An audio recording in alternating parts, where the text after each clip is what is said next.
Terrasses et des jardins à la française, les vignes ondoyantes qui entouraient la maison et s'étendaient à perte de vue.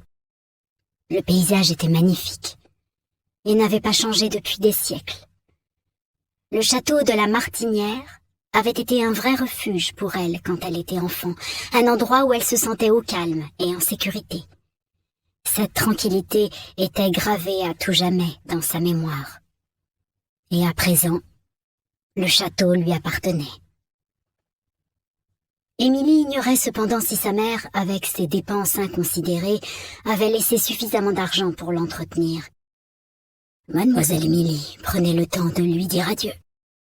La voix du médecin s'insinua dans ses pensées. « Je vais descendre au rez-de-chaussée et rédiger le certificat de décès.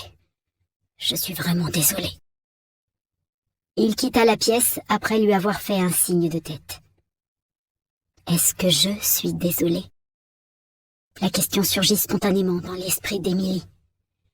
Elle retourna vers le fauteuil et s'assit de nouveau, essayant de trouver des réponses aux nombreuses questions que soulevait la mort de sa mère. Elle aurait aimé pouvoir ajouter et soustraire ses émotions contradictoires pour obtenir un sentiment définitif. C'était bien sûr impossible.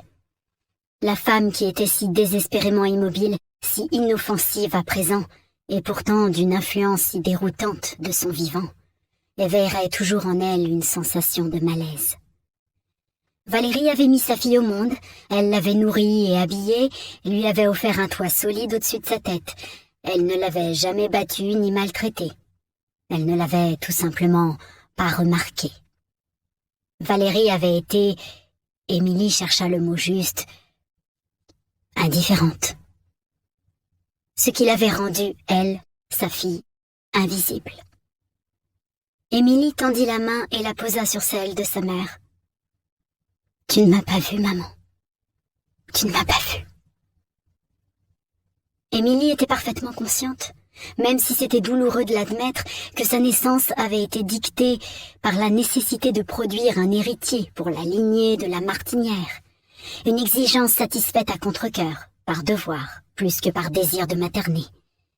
Et quand Valérie avait découvert qu'elle avait mis au monde une héritière, plutôt que le mâle requis, elle n'en avait été que plus indifférente encore.